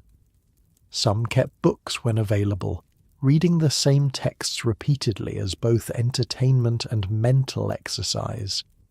You recite aloud a story Sam taught you, the tale of Hugh Glass, who survived a grizzly attack and crawled over 100 miles with terrible injuries to reach safety. The story's theme of resilience against overwhelming odds resonates in the winter wilderness. Speaking aloud serves multiple purposes. It exercises your voice after days of silence, fills the shelter with human sound, and reinforces the narrative of survival against hardship that helps maintain psychological resilience. As darkness falls, you light a small oil lamp made from animal fat with a juniper wick. The flickering light complements the fire's glow, creating a warm ambience that fights against the psychological weight of the early winter darkness. You check your supplies, another daily routine that serves both practical and psychological purposes. Knowing exactly what resources you have available provides security and allows for effective planning. You have enough food for 3 more weeks at current consumption rates. Enough firewood for 4 days before you'll need to gather more. Water is unlimited thanks to the abundant snow. Your shelter remains sound, the repairs from after the blizzard holding well. This accounting of resources is calming, a way of asserting control in an environment where so much remains beyond human influence. Evening brings another ritual, weather prediction. You step outside briefly, reading the sky, feeling the air, noting the behavior of the few animals active in winter. Low clouds moving in from the west suggest another storm might be approaching, though likely not as severe as the last blizzard. You'll need to prepare nevertheless, perhaps gathering additional firewood tomorrow if conditions allow. Back inside, you add wood to the fire for the night. The ritual of banking the coals for slow burning through the darkness is both practical survival and a psychological transition to the quieter evening hours. Mind needs rhythm, same as body, Sam explained. Morning rituals to start the day, evening rituals to end it. Keeps your thinking ordered when the world around you is chaos. You sit on your sleeping platform, repairing a tear in one of your buckskin shirts by the light of the lamp. The repetitive motion of the bone needle through the leather is almost meditative, another activity that occupies both hands and mind.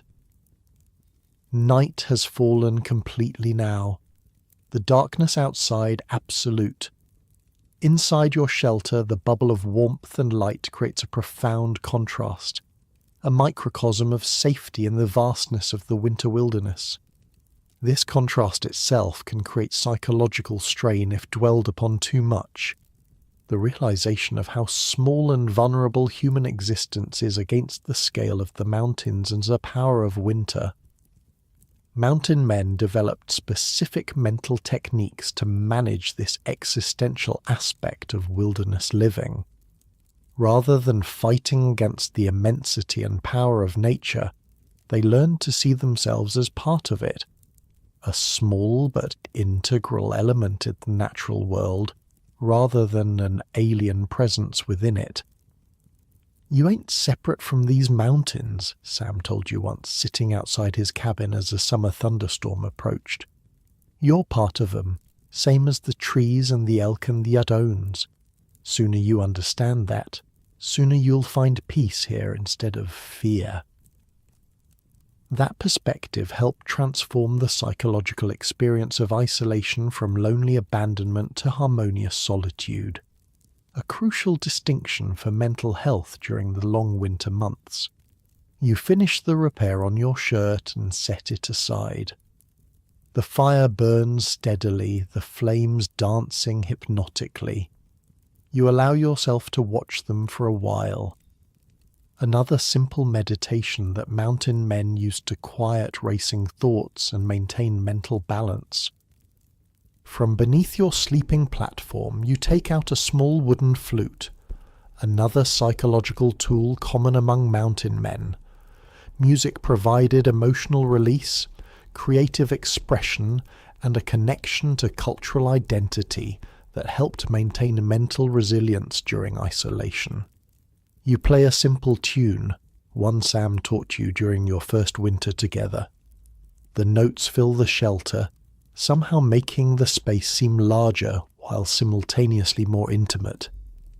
The act of creating music, even simple melodies, stimulates parts of the brain that can grow dormant during isolation, helping maintain cognitive flexibility and emotional regulation.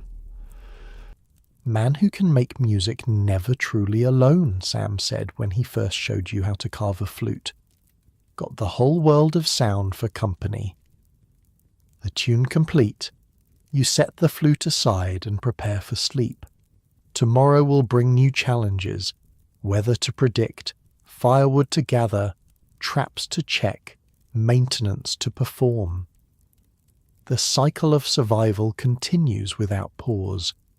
As you settle beneath the buffalo robes, you practice another psychological technique Sam taught, gratitude inventory. You mentally list the positives in your current situation: a sound shelter, adequate food, working tools, health and strength, knowledge of survival techniques, connections with other mountain men like Tom, skills to obtain what you need from the environment. This practice counteracts the tendency toward negative focus that isolation can exacerbate. By consciously identifying elements to be grateful for, you reshape your perception of your situation from deprivation to sufficiency. Man who counts his blessings finds more of them, Sam would say. Man who counts only troubles soon finds nothing else. Sleep approaches now, your body tired from the day's activities, your mind calmed by the evening rituals and psychological techniques honed by generations of mountain men who faced these same challenges of isolation and winter survival. The fire pops softly. Outside, the wind begins to rise slightly, perhaps bringing the storm you predicted earlier. But inside your shelter, protected by physical systems and fortified by psychological resilience, you drift towards sleep, another day of mountain winter survival complete. The mountain men who survived decades in the Rockies understood that shelter construction was both science and art, requiring technical knowledge of engineering and material science combined with intuitive understanding of how natural systems work together to create protection from the deadliest weather on Earth. But they also understood that the shelter of the mind was equally important, the psychological techniques and perspectives that protected mental health during extreme isolation and stress. Physical survival and psychological resilience were inseparable components of the mountain man's existence. As consciousness fades, you remember Sam's words from long ago. Mountains will test everything you are, body, mind, and spirit. Pass those tests, and you'll find freedom like nothing else on Earth. Tomorrow will bring new tests, but for now, secure in your shelter and in your mind, you sleep.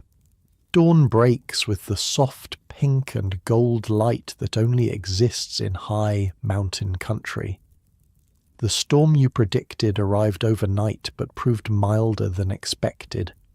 Just enough new snow to freshen the landscape without creating dangerous conditions. Your shelter kept you warm and protected through the night, its systems working exactly as designed. You rise and tend to the fire, adding wood from the carefully stacked pile beside the hearth. Morning light filters through the small window, catching dust motes dancing in the air. The routine of mountain life continues, predictable, necessary, grounding. As you prepare a simple breakfast of jerky and pine needle tea, your thoughts drift to the journey that brought you here. What compelled men to leave relative comfort and safety for this harsh existence? For some, it was the promise of beaver pelts and the fortune they could bring. For others, the freedom from society's constraints. For many, including yourself, it was something less definable, a calling to test oneself against the raw elements, to live by wits and skill in a place that forgave no mistakes. Most folks never understand why we do it, Sam told you once, gazing out over a mountain valley in summer. They think it's about running from something. Maybe for some it is, but for the real mountain men, it's about running to something, to a life that's hard but honest, where every day you earn your right to see the next sunrise. Today marks your 73rd day alone in the high country. The isolation that once seemed overwhelming has become familiar, almost comfortable. The daily rituals of survival have created a rhythm that carries you forward, day by day, through the heart of winter. After breakfast, you step outside to check conditions. The temperature has risen slightly, perhaps 15 degrees below zero, positively balmy compared to recent weeks. The fresh snow sparkles in the morning sun, pristine and unmarked. You take a deep breath, the cold air burning your lungs slightly but invigorating your body. Today's tasks include checking traps, gathering more firewood while conditions are favourable, and repairing a small draft you've noticed developing near the door. The constant maintenance of shelter systems was never-ending in mountain life. A small problem ignored could quickly become life-threatening. You strap on snowshoes and make your rounds of the traps. No catches today, but the tracks in the fresh snow suggest game is moving again after the recent storm. You reset the traps in promising locations, your movements efficient and practiced after months in the wilderness. Firewood gathering comes next. You select dead standing trees of appropriate size, cutting them with your axe and dragging them back to your shelter on a small hand sled. The work is strenuous but warming, and you're careful not to overexert to the point of sweating. Wet clothing in this environment can be deadly even after returning to shelter. By midday, you've stockpiled enough wood for several days and return to your shelter to warm up and rest. Inside, the temperature is comfortable thanks to the steady fire. You remove your outer layers and hang them near the hearth to dry any accumulated moisture. As you sit by the fire, warming your hands around a cup of hot pine needle tea, you reflect on the sophisticated systems that mountain men developed to survive in this unforgiving environment. These weren't just random techniques, but carefully engineered solutions refined through generations of trial and error. The mountain men who survived decades in the Rockies understood that shelter construction was both science and art, requiring technical knowledge of engineering and materials science, combined with intuitive understanding of how natural systems work together to create protection from the deadliest weather on Earth. Their techniques, refined through generations of trial and error where mistakes meant death, created shelter systems that were more reliable and effective than many modern alternatives. The mountain shelters weren't just structures, but complete life support systems designed to maintain habitable conditions in an environment that could kill in minutes. You notice a small gap in the chinking near the door, the draft you identified earlier. You gather some of the pre-prepared chinking mixture and carefully repair the gap, smoothing it with practiced fingers. This constant vigilance against the intrusion of cold and moisture was essential to survival. A shelter ain't ever truly finished, Sam would say. It's a living thing that needs constant care, same as your own body. Neglect it, and it'll fail you when you need it most. The afternoon passes in quiet productivity, small repairs, tool maintenance, preparation of materials for future needs. These tasks serve both practical survival and psychological well-being, keeping both hands and mind occupied during the long winter days. As evening approaches, you step outside again to observe the weather signs. The sky remains clear, the stars beginning to appear as daylight fades. Tomorrow should bring favourable conditions for hunting, a welcome opportunity to supplement your food stores with fresh meat. Back inside, you add wood to the fire and prepare a simple dinner. The rituals of evening begin, banking the fire for slow burning through the night, checking that your water supply won't freeze, ensuring ventilation remains adequate but not excessive. Sitting on your sleeping platform, you take out your journal and record the day's activities. This written record serves multiple purposes: practical documentation of successful techniques, psychological processing of the day's experiences, and a legacy of knowledge that might someday help others survive these same mountains. As you write, you think about the generations of mountain men who came before you, each contributing to the collective wisdom that now keeps you alive night after night in conditions that would kill the unprepared within hours. Names like Jim Bridger, John Coulter, Hugh Glass, Jedediah Smith, men who ventured into the unknown and returned with knowledge that would shape the understanding of wilderness survival for centuries to come. Their legacy lives in every well-built shelter, every properly constructed fireplace, every effectively designed ventilation system. "We stand on the shoulders of frozen corpses," Sam would say grimly. Every technique I'm teaching you was probably bought with some poor soul's last breath when they got it wrong. Honor that sacrifice by getting it right. The gravity of that statement has never left you. The knowledge you passed down wasn't academic but existential. Each lesson potentially the difference between life and death in the high country winter.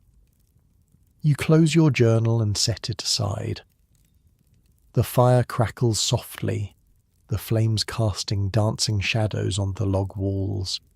Despite the harsh conditions outside, there's a profound peace in this moment. The satisfaction of having created a pocket of safety and comfort in one of Earth's most unforgiving environments. From beneath your sleeping platform, you take out a small piece of wood you've been carving gradually over recent weeks. It's taking the shape of a mountain lion, the details emerging bit by bit with each evening's work. This creative outlet serves as both psychological balance and a connection to the long tradition of mountain men who filled winter evenings with handcraft. As you work, adding detail to one paw with the tip of your knife, you remember another of Sam's stories, about a trapper named William Johnston, who survived the winter of 1832 when temperatures dropped to 50 below zero for weeks on end. Johnston's shelter was a marvel, Sam told you, his eyes distant with the memory of stories passed down to him. Built it into a south-facing hillside, used the earth itself as insulation on 3 sides, had a stone fireplace so perfectly designed that he could maintain 70 degrees inside while burning half the wood most trappers used. Man knew things about heat flow and air circulation that fancy engineers are just figuring out now. Johnston's innovations saved his life during that brutal winter and became part of the collective knowledge of mountain men, each generation adding refinements, identifying weaknesses, developing solutions to problems that arose as they pushed deeper into the mountains and faced increasingly extreme conditions. You set aside the carving and prepare for sleep. The fire is carefully banked, the ventilation checked, water positioned where it won't freeze overnight. These evening rituals aren't just practical necessities, but psychological transitions, signaling to body and mind that another day of survival has been successfully completed. As you settle beneath the buffalo robes, the weight and warmth enveloping you immediately, you think about how different your experience is from the romantic notions many outsiders hold about mountain life. There's nothing romantic about the constant vigilance, the endless work, the knowledge that one mistake could mean death. And yet, there's a profound satisfaction in this existence, the direct connection between your knowledge, your effort, and your survival. The simplification of life to its most essential elements, the deep understanding of natural systems that can only come from immersion in the wilderness. Mountains will strip you down to who you really are, Sam told you during your first winter together. No pretending up here, no hiding behind society's masks, just you, facing yourself honestly maybe for the first time. You've found truth in those words over the months alone in the high country. The mountains have indeed stripped away pretense, leaving only the essential core of who you are. There's clarity in that revelation, painful at times but ultimately freeing. Outside, the wind moves through pine boughs with a gentle sighing sound. The temperature continues to drop as night deepens, but inside your shelter, maintained by systems refined through generations of mountain men, you remain warm and secure. Sleep approaches, your body tired from the day's physical work, your mind calmed by the evening's quieter activities. The transition to unconsciousness comes easier now than in your early days in the mountains, your nervous system having adapted to the rhythms of wilderness life. As you drift towards sleep, you reflect on the legacy of the mountain men, not just their practical knowledge of shelter construction and survival techniques, but their philosophy of self-reliance, their respect for the power of nature, their understanding of humans' place within rather than apart from the natural world. This wisdom, earned through harsh experience in unforgiving environments, offers insights relevant beyond the mountain context. In a world increasingly removed from direct interaction with natural systems, the mountain men's intimate understanding of those systems provides a valuable perspective. Their shelters weren't just structures but expressions of a relationship with the environment, working with natural principles rather than against them, using local materials in ways that maximize their inherent properties, creating systems that were elegant in their efficiency and profound in their effectiveness. As veteran mountain man Jeremiah Collins wrote in 1887, "A man's shelter is his life in the mountains. Build it right, and it will keep you warm through the worst storms nature can send. Build it wrong, and it becomes your tomb." The simplicity of that statement belies the depth of knowledge behind it.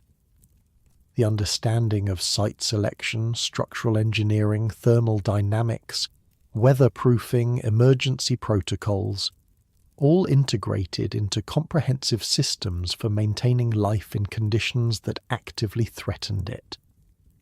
Your consciousness continues to fade, sleep coming on more strongly now. The fire pops softly, a comforting sound that has accompanied human sleep for countless generations. The buffalo robes hold your body's heat close, creating a microclimate of warmth despite the sub-zero temperatures outside. In this moment, suspended between wakefulness and sleep, there's a profound connection between past and present. The mountain men of the 1800s and you now. using these same principles, the same materials, the same techniques to survive the same unforgiving environment. That continuity across time speaks to something essential about human adaptation and resilience. The specific challenges may change, but the core requirements for survival remain constant. Shelter, heat, water, food, and the knowledge to secure them in whatever environment we find ourselves. Sleep deepens, your breathing slowing to match the rhythm of the fire's gentle crackling.